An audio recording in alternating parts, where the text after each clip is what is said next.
الفيلم ديالنا كيبدا في 1981 مدينة جوتا مع الشخص اللي سميتو ارثر فيليك واللي خدام مهرج في المدينة اللي اول مرة كتعرض فساد اقتصادي كبير. وكنعرفو بلي ارثر عنده مرض نفسي وكيبقى يضحك غير بوحدو بحال شي حما بدون سبب. واحد النهار كان كيدير فواحد العرض في الشارع وغيجيو عنده واحد البعالة وغياخدو ليه اللوحة، هو غيبقى تابعهم باش ياخد اللوحة ديالو ويعزلوه في واحد الزنيقة وغيراودوه وهو طايح في الارض وجامد بلاصتو وما كيدير حتى شي ردة فعل.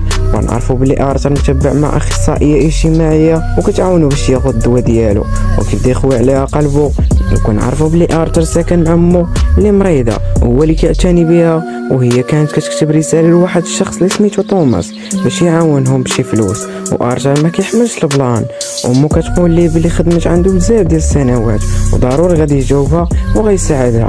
وشويه كيبدا البرنامج العزيز على ارثر واللي كيقدم المقدم موري، والغد اللي غيكون اول خدمه لارثر وغيجي عنده صاحبه وغيقول ليه انا سمعت بشي بعالك راودوك وانت ما قدرتيش تدافع على راسك، وعطاه السلاح وقال لي باش تدافع على راسك. ولكن ارثر ما بغاش وغيقول ليه صاحبه انت ما تقدرش تدافع على راسك وانت ماشي بحال احمد الكاطورزا. في الاخر قنع ارثر وغيجي واحد صاحبه وغيقول ليه المدير راه باغي يدوي معاك. المدير غيقول ليه نخليك تخدم واحد العرض كوميدي، ولكن جاتني شكوى عليك من محل اللي سميتو كيمي وكيقولوا بلي سرقتي اللوحه ديال المحل. وارثر قال ليه انا ما شفرت والو، راه واحد البعالك هما اللي خداوها وضربوني وانا ما قدرتش ندافع على راسي. والمدير كيقول ليه انا ما كيهمنيش كيفاش تسرقت اللوحه، انا باغيك تجيبها ليا ولا غنكراطي لك من الخلصه ديالك. وارثر كيحضر راسو وكيمشي وكيركب في المصعد باش يمشي لدارو وكيتلاقى مع جارته اللي سميتها صوفيا وكيبداو يهضروا شويه. وارثر كيحس بلي صوفيا معجبه به وفي واحد النهار شافها وداها النادي الكوميدي اللي غيدير فيه العرض، وبطبيعه الحال وافقات.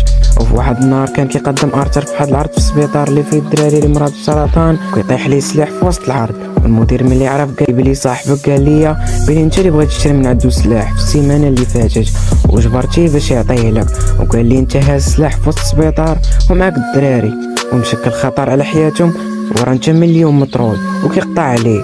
وارثر ما لقى ما يدير والدنيا دارت بيه ومشى كيركب في القطار باش يرجع لدارو وكيشوف 3 ديال الشباب وباين عليهم بكل عاقه وحاسين براسهم وهما كيتحرشوا بواحد الدريه. وارثر بدا كيضحك بشكل هستيري وما قدرش يتحكم في راسو بسبب المرض اللي فيه. والشباب ملي سمعوه ناضوا وبداو كيضربوا فيه حيت كيصحاب ليهم كيضحك عليهم. وارثر صافي طلع ليه الدم وتعصب وجبد السلاح وكل واحد خدا حقه اللي يستاهل، ولكن الاخر هرب ليه وهو مضروب في رجلو. وملي القطار كيوقف ارثر كينزل عنده وكيعطيه حقه وكيهرب. والنهار الثاني كيبان الخبر في التلفازه وقتل 3 ديال الشباب لاباس عليهم واللي خدامين في الشركه ديال توماس. وكنعرفوا بلي توماس مرشح الرئاسه ديال المدينه وكيقول بلي غينتقم من القاتل وما غيخليش عايش. والقضيه كتولي قضيه راي عام والبوليس ما قدروش يوصلوا لارثر حيت كان لابس القناع ديال المهرج. وارثر خرج من الدار وكيمشي فين كان خدام وكيهز حوايجو وكيمشي عند الاخصائيه الاجتماعيه كتقول لها بلي باغي الدواء ورا الدواء اللي كان عنده ساله. والاخصائيه كتعتذر منه وكتقول ليه بلي الزعماء ديال المدينه ما بقاوش كيمولوا القطاعات والخدمات الاجتماعيه بسبب الازمه الاقتصاديه اللي كتمر بها المدينه. وراه هاد المقابله غتكون هي اخر لقاء بيني وبينك. وارثر مشى باش يدير واحد العرض في واحد النادي كوميدي وملي طلع المسرح بدا غير كيضحك بشكل هستيري وما قدرش يتحكم في راسو وما قدرش يضحك الجمهور. وكنعرفوا بلي صوفيا كانت مع الجمهور وهي الوحيده اللي كانت كتشجعه. وملي سال العرض ديالو خرج مع صوفيا ولقى في الجريده بلي كاين شي قاتل مقنع خطير على المدينه وهو كيستهدف غير البوك والعاقه واللي لاباس عليهم كلهم مهتمين بالقضيه وباغيين يقتلوا المجرم. ولكن الفقراء مع المهرج حيت الاغنياء كانوا كيتحرشوا بالدريه وحتى الناس العاديين بداو كيلبسوا القناع ديال المهرج باش يحفزوه ويبعدوه ليه البوليس. واحد النهار كيلقى ارثر رساله كانت كاتبها مول توماس وكيلقى مكتوب فيها عزيزي توماس انا وولدك محتاجين المساعده ديالك. وارثر كيتعصب حيت كيعرف بلي توماس باه ومشى سول مع الرساله وقالت لي كلشي اللي قريتي راه صحيح. وقالت لي انا ملي كنت كنخدم تما كنت كنبغي توماس وهو كيبغيني ولكن حنا ما قدرناش نتزوجوا حيت هو كان لاباس عليه وانا مزلوطه وما بغاش يعترف بيك ملي تولدتي. وشويه مشى القصر ديال توماس وبقى واقف وهو يضرب على واحد الدري وبقى كيدوي معاه. وملي جا الحارس بعدو منه وقال لارثر يبعد من هنا وقال لي انا ولد فيليك اللي كانت خدامه هنا. والحارس كيتفاجئ وارثر كيقول ليه بلي امي قالت لي كلشي والحارس قال لي هادشي ما كاينش امو كشرفات وبدات كتخرف، وارثر تعصب عليه وخانقو ومشى للدار. وملي وصل لقى سياره الاسعاف هاز امو وكيعرف بلي متصابت بجلطه دماغيه، وجات عنده صوفيا للسبيطار وبدات كتهدن فيه ومشات باش تجيب ليه القهوه. وارثر شعل التلفازه حيت بدا البرنامج المفضل ديالو، وكيتفاجئ ملي كيشوف المذيع طلع اللقطه ديالو وهو في نادي كوميدي وبدا كيتنمر عليه وكنا عليه الجوكر. وبعد مرور الوقت مدينه تزاد التدهور الاقتصادي ديالها وولات عامره بالفساد والسرقه بسبب الجوع والفقر اللي كيتعرضوا ليه سكان المدينه.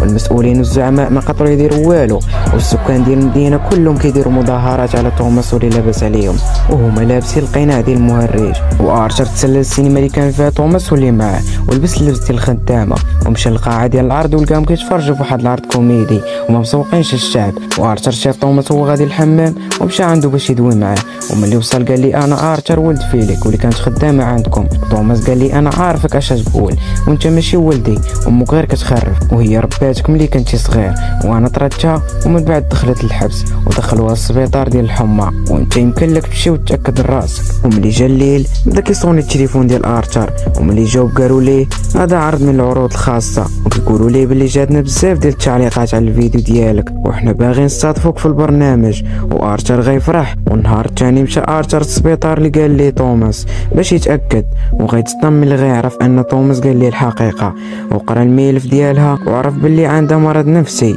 واللي سميتو اضطراب التوهم، وهي دخلت الحبس بسبب اعتداء على دريت بناتو. وارثر تصدم وبقى كيبكي. كنعرفوا بلي صوفيا غير خيال في راس ارثر، وارثر كان غير كيتخايل وكره راسو وغيمشي للسبيطار اللي فيه امو وخنقها وقتلها بدون اي ذره مشاعر. وملي رجع للدار بدا كيوجد راسو كيتدرب على المقابله بحال ما واقع والو.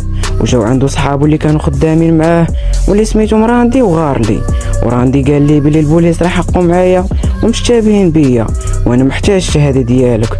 وقبل ما يكمل هضرته ارثر جبد الحديده الطويله من تحت القاشر وبدا كيباشر في الغليظ وحل الباب الغارلي وقال لي انا ما غاديش ناديك حيت كنتي الرجوله وكتعامل معايا مزيان. وارثر غيخرج من الدار هو لابس اللبسه ديال المهرج اللي معروف بها، وكيتفاجئ بواحد جوج ديال المحققين واقفين وراه وغيعيطوا عليه، ولكن هو كيهرب وكيدخل القطار وكيلقى الركاب كاملين لابسين الجوكر وكيستغل الفرصه وكياخذ واحد من الركاب القناع وكيلاقي الركاب سلوكه وكيمشي. وصل ارثر للبرنامج وموري كيقول لي علاش مخلي هاد الماكياج على وجهك، واش انت كتضامن مع المتظاهرين؟ ولكن ارثر كيقول لي بلي الخدمه ديالي هادي. وقال ارثر لموري عيط عليا غير بالجوكر حيت عجبتني هاد الكنيه اللي كنيتي عليا في البرنامج ديالك. وموري كيتعجب وكيقول لي بلي ما بقيتش عاقل ولكن ما تخممش غنعيط عليك غير بالجوكر. وكيبدا البرنامج وموري كيقدم ارثر سميت الجوكر، وارثر كيدخل وكيريح في بلاصتو وكيقول لي موري شنو بان لك تعاود لينا شي نكته باش نموتوا بالضحك. وارثر كيجبد الكتاب اللي كيكتب فيه النكات وكل نكته كيقول ارثر موري كيطيح منه قدام الجمهور. وارثر كيحبس وكيقول لي انا كنمر بوقت صعيب بعد ما قتلت الرجال ديال توماس وموري ما فهم والو. وارثر كيقول لي نتوما مهتمين بالجريمه غير حيت هما ناس مهمين، ولكن كنت انا اللي مت كاع ما غتسوقوا ليا. وكيقول لي موري انت جاي لهنا باش تبرر على الجريمه ديالك. وكيشوف فيه ارثر نظره ديال الغضب والحقد وكيقول موري انت ضحكتي عليا في المره الاولى وجايبني هنا باش تعاود تضحك عليا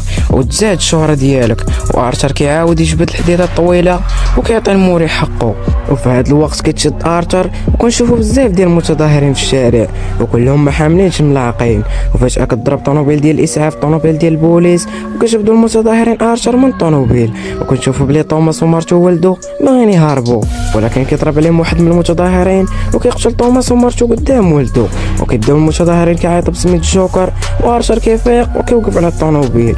وكنشوفوا بلي ارثر هو في المصحه النفسيه وكيتعالج من المرض ديالو، وكاينه مع الدكتوره النفسيه وكيضحك. والدكتوره كتقول لي علاش كتضحك، هو كيقول لي تفكرت واحد النكته وكنتفكر والد توماس اللي قتلوا ليه والديه هو عايش بوحدو وراه هادشي غلط حيت هاد الدري هو باطمان.